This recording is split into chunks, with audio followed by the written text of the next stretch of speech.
All right, let's get right into it. We all tell stories, right? But have you ever wondered what separates a meh story from one that totally captivates you? How do you go from just reporting what happened to creating a story that people can't stop listening to? Well, that's exactly what we're going to break down. How to make that leap from being a simple summarizer to becoming an unforgettable scene maker. Okay, check out this absolutely brilliant 20-second story from the actor John Krasinski. He's talking about a customs agent who recognizes his wife, the actress Emily Blunt. Now notice what he does. He doesn't just say, "The agent was shocked I was married to someone famous." No way. He drops us right into the scene, using the real dialogue. We're right there with him, hearing the stammer in the agent's voice. It feels like it's happening to us. And that, right there, is the secret sauce. So many of us tell stories from what you might call a helicopter level. We're way up high just summarizing the key events, but the greatest storytellers, they do the opposite. They zoom all the way in. They drop us right into the trenches with them, making us feel every single moment. So here's our game plan. First, we're going to uncover the one big secret that powers every great story. Then we'll zoom out and talk about building the big picture architecture. After that, we get to the really fun stuff, zooming in to the tiny details that make a story feel real. And finally, we'll cover how to perfect your delivery and wrap up with the single most important takeaway. First up, the storyteller's secret. Now, this isn't just a little tip, This is a fundamental mindset shift that is the engine behind pretty much every great narrative you've ever heard or seen. It's all about creating momentum that feels unstoppable. And to really get this secret, we've got to zoom out for a second and look at the big picture, the macro view. Because before you can add all the cool little details, you need a strong skeleton to hang them on. And there are two main principles for this. The first principle is something I call the dance. You see, all great stories, from epic movies to 30-second TikToks, are just a dance between context and conflict. You set a scene, here's what's happening, and then bam, an obstacle gets in the way. This creates what's called an open loop in our brains, and we just have to stick around to find out how it gets resolved. Now, this whole idea of the dance can actually be boiled down to a super simple tactical rule. It comes from Matt Stone and Trey Parker, the geniuses behind South Park, who figured out a foolproof way to make sure their stories never ever get boring. This is so crucial. You have to escape the and then trap. A story that goes, this happened, and then this happened, and then this happened, well, that's not a story, that's a list. It's boring. Instead, you create a chain reaction. This happened, but there was a problem, therefore we had to do this. The but gives you the conflict, and the therefore gives you the consequence. That's the engine. Okay, the second big rule for your story's architecture is direction. Now, this might sound a little weird, but the best place to start your story is actually at the end. Seriously, figure out the one single thing you want your audience to feel or understand when it's all over, and then work backward from there.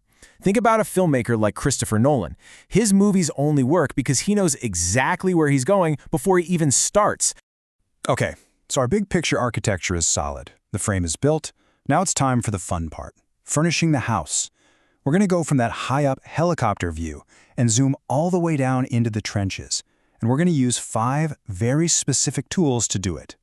And here they are: location, actions, thoughts, emotions, and dialogue.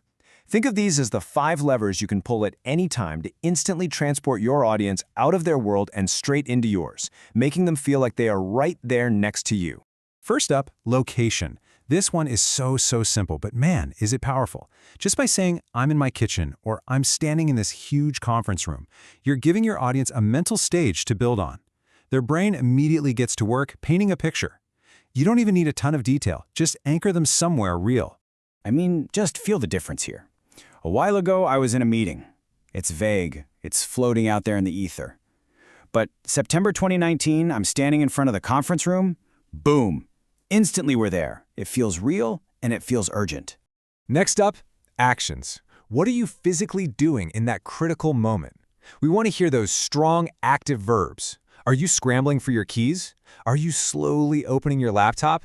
Describing actions pulls the listener right into the most important part of the story and signals to them, okay, pay attention, we're getting to the good stuff. And again, look at this contrast. The passive version tells us something is about to happen. The active version, it puts us right in the character's seat as it's all unfolding. We feel like we're opening that laptop right alongside them.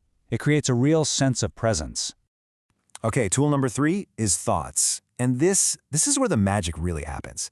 The key here is to not share the polished, professional thoughts you think you should have had. No, share the raw, the unfiltered, maybe even the slightly weird or neurotic thoughts you actually had in that moment. That's where connection happens. I mean, come on. Nobody actually thinks in formal business speak like, this represents a supreme opportunity. But everyone has had that jolt of raw excitement. Ah, this will be so cool. Sharing the real thought just makes your story 100 times more human. Number 4, emotions. You've probably heard the classic writer's rule, show, don't tell. Well, this is it in action. Instead of just naming an emotion, like saying he was nervous, try to describe what that nervousness looks like. How is it showing up on his body? It's way more visual and a lot more powerful. This is a perfect example. He was anxious is just a label. It's an abstract idea.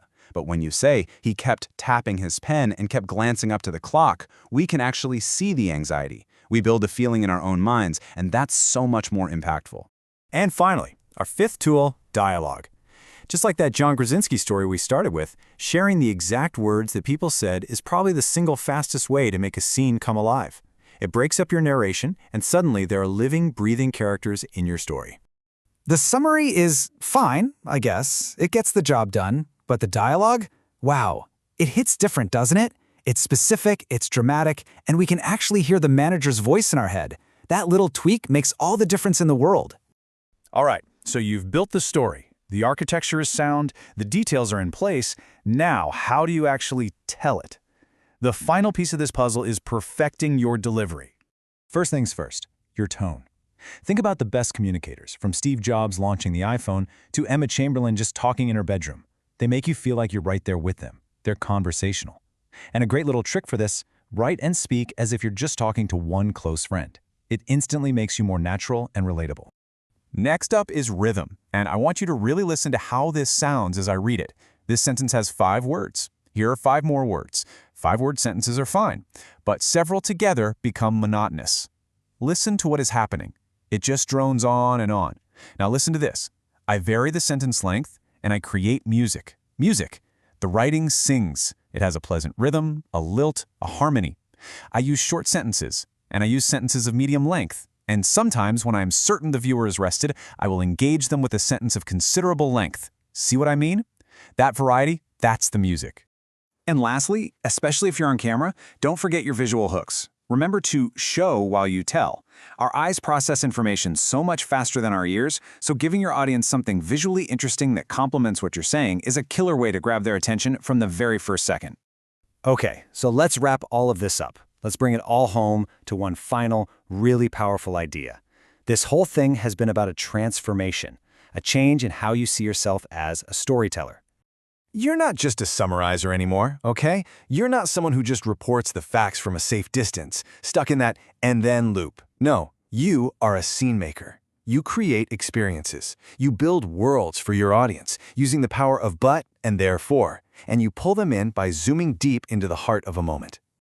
So now you have the blueprint. You have the tools. You know how to take a simple summary and turn it into an unforgettable scene.